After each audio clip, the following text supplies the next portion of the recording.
اگر دل بگڑ گیا تو انسان کانوں کے ذریعے گندے کلمات سننا پسند کرتا ہے. دل بگڑ گیا تو ذہن اور اس کے خیالات گندے ہو جاتے ہیں. دل بگڑ جاتا ہے تو ہاتھوں سے حرام کاری کرنے میں مزہ آتا ہے. جب دل بگڑ جاتا ہے تو بندہ اپنے قدموں کے ذریعے بری راہ کی طرف سفر کرتا ہے. جب دل بگڑ جاتا ہے تو انسان کی تنہائی بھی پاک نہیں رہ جاتی. جب دل بگڑ جاتا ہے تو انسان کی انجمن بھی یعنی وہ لوگوں کے درمیان رہ کر بھی پاک اور صاف نہیں رہ سکتا. ان کے درمیان بھی غلیظ اور گندے کام میں مبتلا رہا کرتا ہے. جب دل بگڑ جاتا ہے تو اسے مسجدوں میں دل نہیں لگتا. جب دل بگڑ جاتا ہے تو عبادت میں مزہ نہیں آتا. جب دل بگڑ جاتا ہے تو سجدے میں سرور نہیں آتا. جب دل بگڑ جاتا ہے قرآن مجید کے اوراق پڑھنے صفحات پڑھنے قرآن مجید کی تلاوت کرنے کی توفیق میسر نہیں ہوتی. قرآن کی تلاوت سننے پڑھنے میں مزہ نہیں آتا. جب دل بگڑ جاتا ہے اگر مسجد میں 5 منٹ امام سے لیٹ ہو جائے 5 منٹ امام کے بیان میں نماز میں دیر ہو جائے تو اس پر بوکھلا اٹھتا ہے. 5 منٹ مسجد میں دیر تک بیٹھ جانا اسے گنا گزرتا ہے. کب؟ جب دل بگڑ جاتا ہے. جب دل بگڑ جاتا ہے انسان زکات دینے سے قاصر رہتا ہے. حج کرنے میں اسے بوجھ محسوس ہوتا ہے. حتیٰ کہ جب دل بگڑ جاتا ہے انسان تمام نیک اعمال کرنے سے اسے بوجھ محسوس ہوتا ہے. نیک اعمال کی طرف وہ راغب نہیں ہوتا. نیک اعمال کی طرف وہ سفر نہیں کرتا. نیک اعمال کی طرف وہ کوشش اور کاوش نہیں کرتا. جب دل بگڑ جاتا ہے انسان کو برائی میں مزہ آتا ہے. جب دل بگڑ جاتا ہے انسان زناکاری میں مبتلا ہوتا ہے. جب دل بگڑ جاتا ہے نظر فحش مناظر کو دیکھنے میں مشغول ہو جاتی ہے. جب دل بگڑ جاتا ہے تو عزیزان گرامی جب دل بگڑ جاتا ہے اچھے کام میں دل نہیں لگتا. اچھے کام کی توفیق نہیں ہوتی. اچھے کام کی بندہ کوشش نہیں کرتا. جب دل بگڑ جاتا ہے جب دل بگڑ جاتا ہے تو اللہ و رسول کی نافرمانی والے کام پہ انسان مبتلا ہو جاتا ہے. دل جب بگڑ جاتا ہے تو سب کچھ بگڑ جاتا ہے. آنکھ بدنظری کی طرف مائل, کان برے کلمات سننے میں مگن, زبان سے گندے کلمات نکلتے رہتے ہیں. عزیزان گرامی تو یہ بتائیں جب دل بگڑ جائے تو سب بگڑ جائے. اب یہ دل کیسے بگڑتا ہے؟ جب دل بگڑے تو سب بگڑ جاتا ہے. انسان تمام برائیوں کی طرف تمام برائیوں کی راہ کا مسافر بن جاتا ہے جب دل بگڑ جاتا ہے. لیکن سوال یہ ہے کہ یہ دل بگڑتا کیسے ہے؟ تو سیدی سرکار اعلیٰ حضرت فرماتے ہیں انسان جب اپنی نگاہوں سے برے مناظر کو دیکھتا ہے یعنی جب یہ آنکھیں بگڑ جاتی ہیں اس کے بعد دل بگڑتا ہے. آپ اور ہم اگر چاہتے ہیں تو یہ تمام گناہوں سے بچ جائیں, تمام گناہوں سے محفوظ ہو جائیں, تمام گناہوں سے ہمیں امان مل جائے تو ہمیں اپنے دل کی اصلاح کرنی پڑے گی. ہمیں اپنے دل کو قابو میں رکھنا پڑے گا. ہمیں اپنے دل کی حفاظت کرنی پڑے گی. اور دل کی حفاظت اس وقت ہوگی جب ہم اپنی آنکھوں کی حفاظت کریں گے, جب ہم اپنی نگاہوں سے بدنظری سے محفوظ رہیں گے, جب ہم اپنی نگاہوں سے وہ دیکھیں گے جس کی اجازت ہمارے اللہ اور ہمارے رسول نے عطا فرمائی ہے. اگر اپنی نگاہوں سے ہم نے بدنظری سے اپنی نگاہوں کو ہم نے بدنظری سے محفوظ کر لیا تو ہمارا دل محفوظ ہو جائے گا. ہمارا دل بیمار ہونے سے محفوظ ہو جائے گا. اور جس نے اپنے دل کو بیمار ہونے سے بچا لیا اس نے تمام گناہوں سے ہمیشہ کے لیے نجات پا لی. اور جو اپنے دل کو نہیں بچا سکا وہ تمام گناہوں میں ڈوبتا چلا گیا. اور دیکھیں زنا کا لفظ اگر استعمال کیا جائے تو انسان کے ذہن میں وہی خیال آتے ہیں کہ ایک مرد اور عورت کا جب سنگم ہوتا ہے تنہائی میں جب ملتے ہیں تو وہی زنا ہے. صرف وہی زنا نہیں ہے کہ اعلیٰ درجے کا زنا ہے لیکن اور بھی زنا کی قسمیں ہیں. اگر بندہ کسی کو شہوت کی نظر سے دیکھتا ہے تو یہ آنکھوں کا زنا ہے. اگر اپنے کانوں کے ذریعے سے فحش کلمات سنتا ہے تو یہ کانوں کا زنا ہے. اگر اپنی زبان سے گندے الفاظ کہتا ہے تو یہ زبان کا زنا ہے. اپنے ہاتھوں سے گندے کلمات اپنے ہاتھوں سے گندے کام کر رہا ہے تو یہ ہاتھوں کا زنا ہے. تمام جسم کے اعضاء کا بھی زنا ہے. اور عزیزان گرامی آنکھ بد نگاہی کے حوالے سے آج کی گفتگو, انسان جب اپنی نگاہوں سے برے مناظر کو دیکھتا ہے تو یہ آنکھوں کا زنا ہے. اور یہ بد نگاہی اتنی تباہ کن چیز ہے بدنگاہی کیسے اعمال کو برباد کر دیتی ہے۔ اگر آپ کو اور ہمیں اپنے ایمان سے محبت ہے، آپ اور ہم اگر چاہتے ہیں کہ ہمارا ایمان سلامت رہے، آپ اور ہم اگر چاہتے ہیں جس طرح ایمان کی حالت میں زندگی گزار رہے ہیں کاش میں ایمان کی حالت میں موت آئے، تو عزیزان گرامی آج کی گفتگو نہایت ہی توجہ کے ساتھ سنیے گا۔ اللہ رب العزت کی خفیہ تدبیر سے آپ اور ہم بالکل آگاہ نہیں ہیں۔ ہم تو مسلمان پیدا ہوئے اور مسلمان کی حالت میں ہیں، لیکن آپ اور ہم کس حالت میں مریں گے آپ کو اور مجھے پتا نہیں ہے۔ بڑے بڑے عبادت گزار زمانے میں آئے، بڑے بڑے متقی اور پرہیزگار زمانے میں آئے، لیکن ان کا خاتمہ، بہتوں کا خاتمہ کفر کی حالت میں ہوا۔ اور اس کی حوالے سے آج کی گفتگو، ہم نماز پڑھتے ہیں، روزہ رکھتے ہیں، زکوٰۃ دیتے ہیں، حج کرتے ہیں، نیک اعمال کرتے ہیں، نفل نماز پڑھتے ہیں، تہجد پڑھتے ہیں، قرآن کی تلاوت کرتے ہیں، ذکر و اذکار کرتے ہیں، تمام اعمال کرتے ہیں۔ کیوں کرتے ہیں؟ اس لیے کہ قدرت کی نگاہ میں آ جائے۔ کیوں کرتے ہیں؟ اس لیے کرتے ہیں کہ قدرت کی نگاہ میں آ جائیں، اللہ رب العزت کے رحمت کے شامیانے کے سائے میں آ جائیں، اس لیے نیک اعمال کرتے ہیں۔ اللہ رب العزت کی رضا کے لیے نیک اعمال کرتے ہیں، قدرت کی نگاہ میں آنے کے لیے نیک اعمال کرتے ہیں۔ ایک بزرگ فرماتے ہیں اگر کوئی یہ چاہتا ہے کہ وہ قدرت کی نگاہ میں آ جائے، ویسے کوئی بھی اللہ رب العزت کی نگاہ الہی سے کوئی پوشیدہ نہیں ہے، صرف یہ اس پہ خاص رحمت کے حوالے سے سمجھانے کے لیے کہا جاتا ہے۔ اگر کوئی یہ چاہتا ہے کہ قدرت کی نگاہ میں آ جائے تو بزرگ فرماتے ہیں اپنی نگاہوں کو اللہ و رسول کی اطاعت و فرما برداری میں صرف کر دے، اللہ کی نگاہ میں آ جائے گا، قدرت کی نگاہ میں آ جائے گا۔ اور عزیزان گرامی ایک اور بزرگ فرماتے ہیں ایک بندہ رات سے گزر رہا ہے، آگے سے عورت آ رہی ہے، نفس کہہ رہا ہے جی بھر کے دیکھ لے، نفس کہہ رہا ہے تاڑ کر دیکھ لے، جی بھر کے دیکھ لے، اس کے حسن سے اپنی آنکھوں کو معاذ اللہ ٹھنڈی کر لے، اس کو دیکھ لے۔ لیکن اس جوان نے اس لیے اس عورت کی طرف نظر نہیں کی کہ میرے اللہ رب العزت کی رضا کی خاطر اس نے اپنی نگاہ کو غیر محرم عورت کی طرف نہیں اٹھایا، اللہ رب العزت کی رضا کے لیے وہ بد نظری سے بچ گیا۔ تو بزرگ فرماتے ہیں اللہ کی رضا کے لیے جو بد نظری کرنے سے بچ گیا، تو بد نظری سے بچنے کی برکت سے اللہ رب العزت اس کے دل میں ایک نور پیدا فرما دیتا ہے۔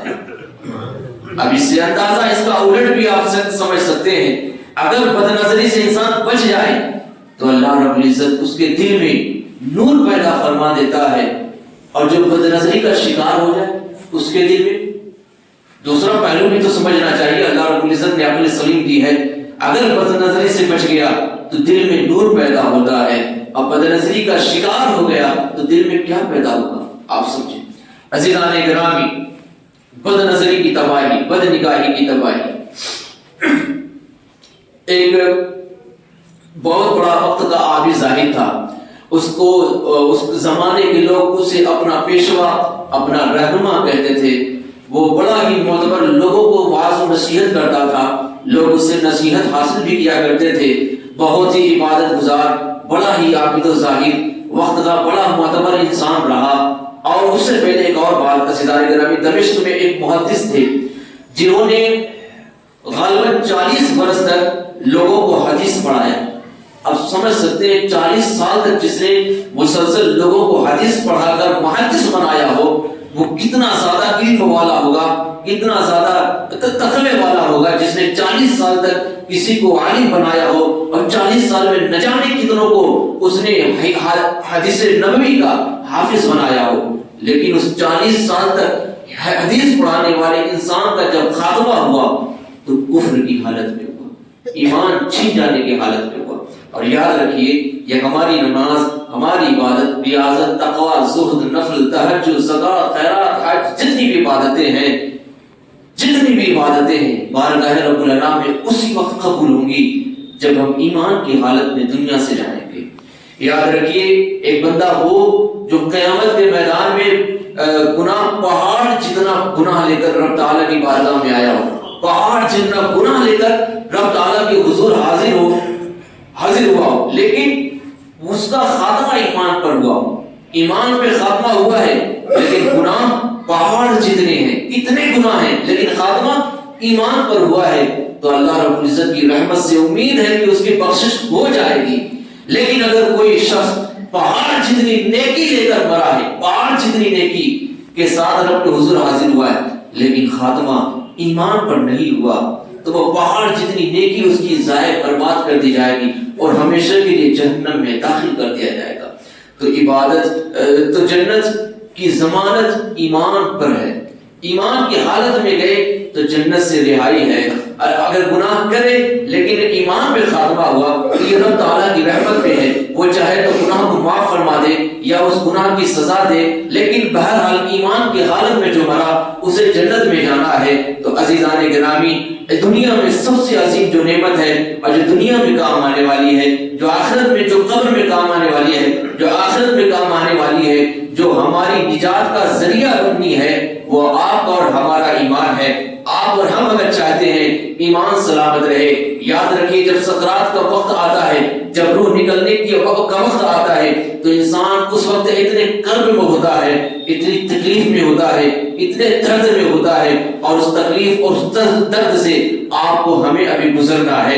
عزیزان گرامی، تو جب انسان سکرات کے عالم میں ہوتا ہے، جب اس کے جسم سے روح نکلنے والی ہوتی ہے تو شیطان اس کے رشتہ داروں کی شکل میں آ کر کہتا ہے، اے اسلام دھرم کو چھوڑ دے، ہم نے مرنے کے بعد جان لیا عیسائی دھرم صحیح دھرم ہے، عیسائی دھرم صحیح دھرم ہے، وہ حق والا دھرم ہے، تو اسلام مذہب کو چھوڑ دے اور عیسائی دھرم کو قبول کر لے۔ وہ موت کی حالت میں ہوتا ہے، وہ سکرات کے درد میں ہوتا ہے، روح نکلنے کے درد میں ہوتا ہے۔ جس کا ایمان کمزور ہوتا ہے اس شیطان کی بات تسلیم کر کر مرتے وقت اپنے ایمان سے ہاتھ دھو دیتا ہے اور ایمان کے بجائے کفر میں اس کی موت ہوتی ہے۔ اب وہ دنیا میں چاہے اس نے ہزاروں مسجدیں تعمیر کی ہوں، چاہے ہزاروں محدث پیدا کیے ہوں، چاہے جتنا بھی عبادت اور زہد کیا ہو، لیکن حالت کفر میں مرا ہے تو اس کی کوئی عبادت اسے بخشوا نہیں سکتی۔ تو اگر آپ اور ہم چاہتے ہیں ایمان کی حالت میں مرے، بد نظری کو کتنا عام سمجھا جاتا ہے، آپ اور ہم اس کو بہت ہی معمولی سا گناہ سمجھتے ہیں، کیا اس میں لگتا ہے؟ کچھ بھی نہیں لگتا، بس نظر اٹھی ہو گئی، ایک کتنا آسان گناہ ہے، لیکن تباہی اس کی بڑی خطرناک ہے۔ عزیزان گرامی، تو وہ جو اپنے وقت کا بڑا زاہد تھا، لوگوں کا پیشوا تھا، لوگوں کا رہنما تھا، تو اس کی جب موت کا وقت آیا تو اس نے اس بات کو، یہ حاصل بیان گفتگو ہے، اس بات کو نہایت ہی توجہ کے ساتھ سنیے، کوئی یاد رہے نہ رہے اس گفتگو کو ضرور یاد رکھیے اور اس کو اپنے حاشیے دماغ میں جگہ دے کر آپ اور ہم اپنی زندگی کو گزاریں۔ انشاءاللہ امید ہے رب کی ذات سے ہم اور آپ بد نظری سے محفوظ رہیں گے۔ بد نظری کا وبال اور اس کی تباہی کیا ہے آپ اور ہم سماج کی کریں، اور آپ کی ہماری عبادتیں کتنی ہیں ہی، ارے وہ اپنے وقت کا بڑا زاہد تھا، اپنے وقت کا بہت بڑا متقی تھا، اپنے وقت کا بڑا ہی مفکر مدبر تھا، بڑا عالم تھا، بڑا زاہد تھا، لیکن ہوا کیا؟ جب اس کی موت کا وقت آیا اس نے اپنے محبین اور مریدین اور خاص لوگوں سے اس نے کہا کہ جب میرا انتقال ہو جائے تو میرے جنازے کو شہر سے باہر فلاں جو درخت ہے اس کے نیچے لے جا کر رکھ دینا، کچھ دیر کے بعد کچھ عیسائی آئیں گے، وہ بھی ایک جنازہ لے کر آئیں گے، تو میرا جنازہ عیسائیوں کو دے دینا اور جو عیسائی جنازہ لے کر آئیں گے اسے تم لے لینا۔ تو میرا جنازہ تم عیسائی کو دو گے تو وہ عیسائی اپنے طریقے سے میرے جنازے کے ساتھ معاملہ کریں گے، ویسے دفن کریں گے، اور تم عیسائی کا جنازہ لے کر مسلمانوں کی طرح اسے دفن کرنا۔ اب ان لوگوں نے پوچھا کہ حضور ایسا کیوں کرنا ہے؟ آپ کا انتقال ہو تو ہم آپ کے جنازے کو عیسائی کو کیوں دیں اور عیسائی کا جنازہ ہم کیوں لیں؟ یہ ماجرا سمجھ میں نہیں آیا۔ تو اس نے کہا ابھی اگر میں بتا دوں گا، وہ جو وقت کا زاہد اور متقی انسان تھا، اس نے کہا ابھی اگر میں بتا دوں گا تو تم میرے جنازے کو نہیں اٹھاؤ گے، لہٰذا جب تم میرے جنازے کو اس دن لے کر جاؤ گے اس دن یہ راز تمہیں سمجھ میں آ جائے گا، یہ فلسفہ تمہیں سمجھ میں آ جائے گا، یہ آج نہیں بتاؤں گا، اس دن تمہیں سمجھ میں آ جائے گا۔ بہرحال اس کو موت آئی، وہ جب مر گیا تو وصیت کے مطابق اسے شہر سے باہر اسی درخت کے نیچے لے جا کر رکھ دیا گیا اس کے جنازے کو، اور کچھ دیر گزری تو کچھ عیسائی جنازہ لے کر آ رہے تھے، اس کے بعد جنازہ میں تبادلہ ہوا، دونوں نے ایک دوسرے سے جنازہ تبدیل کیا، عیسائیوں نے اپنا جنازہ مسلمانوں کو دیا، مسلمانوں نے اپنا جنازہ عیسائیوں کو دے دیا۔ اب ان مسلمانوں نے ان عیسائیوں سے پوچھا یہ بتاؤ کہ آخر یہ تمہارے پادری نے ایسی کیوں وصیت کی تھی؟ کیا تم نے اپنے پادری سے پوچھا کہ ہم اپنا جنازہ یعنی پادری کا جنازہ مسلمان کو کیوں دیں؟ اور مسلمان کا جنازہ ہم پادری کیوں لیں؟ کیا تم نے اپنے اس پادری سے پوچھا تھا؟ تو ان عیسائیوں نے کہا ہاں ہم نے پوچھا تھا کہ اے فادر ہم آپ کے جنازے کو مسلمانوں کے ہاتھ میں کیوں دیں؟ تو اس پادری نے جواب دیا بات یہ ہے کہ وہ جو مسلمانوں کا پیشوا ہے، وہ جس کی عبادت کے چرچے ہیں، وہ جس کے زہد کے، جس کے تقوی کے چرچے ہیں، جس کی عبادت کے ڈنکے بج رہے ہیں، لوگ جس سے نصیحت حاصل کرتے ہیں، وجہ یہ ہے اس کی پوری زندگی تو مسلمان کی حالت میں رہے گی، لیکن جب وہ مرے گا تو عیسائی ہو کر مرے گا، اس کا جب خاتمہ ہوگا تو کفر کی حالت میں ہوگا۔ تو اور میرا جو خاتمہ ہے، میں پوری زندگی عیسائی دھرم پہ رہا، میں پوری زندگی کفر کی حالت میں رہا، لیکن جب میں مروں گا نا تو ایمان کی حالت میں میرا خاتمہ ہوگا، جب میں مروں گا تو مسلمان ہو کر مروں گا۔ تو اس کے بعد ان مسلمانوں نے پوچھا اے عیسائیوں تم نے اپنے پادری سے نہیں پوچھا کہ ہمارے پیشوا کا خاتمہ یعنی مسلمان کا خاتمہ کفر پر کیوں ہوگا اور تمہارے پادری کا خاتمہ ایمان پر کیوں ہوگا؟ کیا تم نے اپنے پادری سے پوچھا تھا؟ ان عیسائیوں نے کہا ہاں ہم نے اپنے فادر سے پوچھا تھا کہ فادر یہ بتائیں کہ اس مسلمان کا خاتمہ کفر پر کیوں ہوگا اور آپ کا خاتمہ ایمان پر کیوں ہوگا؟ آپ مسلمان ہو کر کیوں مریں گے؟ اس نے کہا، پادری نے جواب دیا، عیسائیوں کے گرو نے جواب دیا، بات دراصل یہ ہے، بدنگاہی کی تباہی سنیے۔ اس نے پادری نے جواب دیا، دراصل بات یہ ہے کہ میں نے پوری زندگی غیر محرم کو دیکھنے سے اپنی آنکھوں کو بچائے رکھا ہے، میں پوری زندگی بد نظری سے محفوظ رہا، میں پوری زندگی جو اللہ تعالیٰ نے جن چیزوں کو دیکھنے سے منع کیا ہے ان چیزوں سے میں نے اپنی آنکھوں کو بچائے رکھا ہے، تو بد نظری سے بچنے کی برکت سے اللہ رب العزت میرا خاتمہ ایمان پہ نصیب فرمائے گا۔ لیکن وہ جو مسلمانوں کا پیشوا ہے، وہ جس کی عبادت کے چرچے ہیں، وہ جس کی عبادت کے ڈنکے بج رہے ہیں، وہ جس سے لوگ نصیحت حاصل کر رہے ہیں، وہ جسے لوگ جو لوگوں کو نصیحت کر رہا ہے، جو وقت کا محدث مفکر بڑے عہدے پہ فائز ہے، اس کے دراصل بڑا نیکوکار عبادت گزار تو ہے، لیکن وہ عورتوں کو شہوت کی نظر سے دیکھتا ہے، وہ عورتوں کے ساتھ بد نظری کرتا ہے، بری نظروں سے عورتوں کو دیکھتا ہے، بد نظری کی وجہ سے اس کا خاتمہ کفر پر ہوگا۔ ذرا تصور کریں، ایک وہ عبادت گزار، ایک وہ متقی پرہیزگار، ہمارے پاس تو عبادتیں بھی نہیں یار، وہ وقت کا عبادت گزار جس کے لوگ نصیحت حاصل کرتے تھے، جس کی عبادت و زہد کے ڈنکے بجتے تھے، لیکن وہ بدنگاہی والے گناہ کا شکار ہو گیا، تو بدنگاہی کی وجہ سے اس کا خاتمہ کفر پر ہوا۔ ذرا تصور کریں، پوری زندگی مسلمان رہا لیکن مرا تو کافر ہو کر مرا، اور وہ عیسائی پوری زندگی کافر رہا لیکن مرا تو مسلمان ہو کر مرا۔ یار آپ بھی تو تصور کریں نا، ہم بھی تصور کریں نا، ہم بھی تو ابھی تک مسلمان ہیں اور اللہ کرے مسلمان رہیں، لیکن آپ جانتے نہیں، ہم نہیں جانتے کہ ہمارا خاتمہ کیسے ہوگا۔ یار اس نے اگر شہوت کا شکار ہوا، بد نظری کا شکار ہوا، آپ اور ہم اپنا محاسبہ کریں، اپنے گریبان میں جھانکیں، کیا ہم بد نظری سے محفوظ ہیں؟ ایک چلتی پھرتی کپڑے کے ساتھ نقاب پوش عورت کے ساتھ بد نظری کی وجہ سے ایمان پہ خاتمہ نہیں ہوا، کفر کی حالت میں خاتمہ ہوا، وہ لوگ تصور کریں جو اپنے موبائل کی اسکرین پہ پردے کے ساتھ نہیں بلکہ برہنہ عورت کو وہ بھی زناکاری کے ساتھ دیکھتے ہیں، پھر ان کا حال کیا ہوگا؟ صرف تصور کا مقام ہے۔ آپ اور ہم صرف اپنا جائزہ لیں کہ کپڑے کے ساتھ عورت کو دیکھنے پر، بد نظری کرنے پر خاتمہ کفر پر ہوا، تو جو برہنہ عورت کو زنا کے ساتھ دیکھتا ہے پھر اس کا حال کیا ہوگا؟ اور عزیزان گرامی، ہمارا یہ پورا جسم ہماری جان کے اللہ رب العزت کی عطا کردہ نعمت ہے، اور رب تعالیٰ نے یہ جو ہمیں نعمت عطا فرمائی آنکھیں، اسی نے اپنے قرآن میں ارشاد فرمایا جس کا مفہوم و خلاصہ ہے کہ اپنی نگاہوں کو نیچی رکھو۔ اگر اس کے فرمان کے علاوہ اس کی نافرمانی کرتے ہوئے ہم نے اپنی نگاہوں کو نیچی نہیں رکھا بلکہ بد نظری سے اپنی آنکھوں کو ہم نے ٹھنڈا کرتا رہا، ہم بد نظری سے اپنی نگاہوں کو لذت پہنچاتے رہے، تو کیا ہوگا؟ قیامت کے میدان میں جو بندہ دنیا میں بد نظری کرتا رہا، قیامت کے میدان میں اسے نابینا اٹھایا جائے گا۔ وہ جب نابینا اٹھائے جائیں گے تو وہ عرض کریں گے مولا ہم تو دنیا میں دیکھنے والے تھے، ہم تو دنیا میں ہمارے پاس تو بینائی تھی، لیکن مولا ہم آخرت میں یہ آخر نابینا اور اندھے کیوں اٹھائے گئے ہیں؟ مولا فرمائے گا نافرمانی کی وجہ سے تمہاری آنکھیں اس قابل نہیں کہ ہمارا دیدار کر سکیں، اسے نابینا اٹھایا جائے گا۔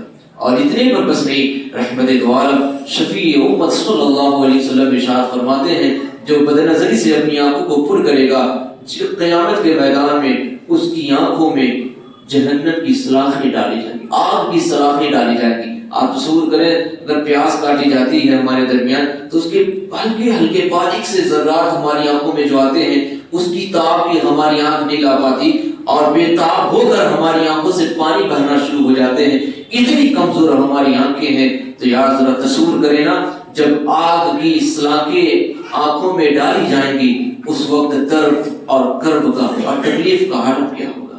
اور یہ ہوائی گفتگو میں نہیں ہے، یہ رحمت دو عالم علیہ السلام کا فرمان ہے، یہ رب العزت کا فرمان ہے۔ عزیزان گرامی یہ ہو کر رہنا ہے، اگر ہم نے اپنی نگاہوں کو بد نظری سے محفوظ نہیں کیا تو یہ تمام عذابات ہو کر رہنے ہیں۔ اور اگر ہم چاہتے ہیں کہ ہمارا خاتمہ ایمان پر ہو، بد نظری سے ہم محفوظ رہیں، ہمارا خاتمہ ایمان پر ہو، ہم عذاب جہنم عذاب نار سے محفوظ رہیں، آئیں عہد کر لیں کہ انشاءاللہ اپنی آنکھوں کو بد نظری سے بچائے رکھیں گے، اللہ رب العزت کی اطاعت و فرما برداری کے میں اپنی زندگی کو گزاریں گے۔ زبان سے کہہ بھی دیا لا الہ تو کیا حاصل، دل و نگاہ مسلمان نہیں تو کچھ بھی نہیں، تم تو سید بھی ہو، مرزا بھی ہو، افغان بھی ہو، تم سبھی کچھ ہو، بتاؤ تو مسلمان بھی ہو۔ کچھ ایسا کر دے میرے کردگار آنکھوں میں ہمیشہ نقش رہے، روح یار آنکھوں میں کچھ ایسا کر دے میرے کردگار آنکھوں میں، اور آئے اپنی آنکھوں کو ایسا پاکیزہ بنا لیا جائے، اپنی آنکھوں کو وہ شان عطا کر دیا جائے، DSLR سے نہیں، کیمرہ سے نہیں، آئی فون کیمرہ سے نہیں، بلکہ اپنی آنکھوں سے ایسی تصویر کھینچ لیں، اپنی آنکھوں کو ایسا پاکیزہ بنا لیں کہ جب قبر میں جائیں تو ہم شان سے کہیں فرشتوں پوچھتے ہو مجھ سے کس کی امت ہو، لو دیکھ لو یہ ہے تصویر یار آنکھوں میں، لو دیکھ لو یہ ہے تصویر یار آنکھوں میں۔ اللہ رب العزت کہنے سننے سے زیادہ عمل کی توفیق عطا فرمائے۔ آج یا سے پہلے اپنی زبان پھر سے کوئی بھی کیا کروا تو پھر بھی میرا رب مجھے سچی توبہ کی توفیق عطا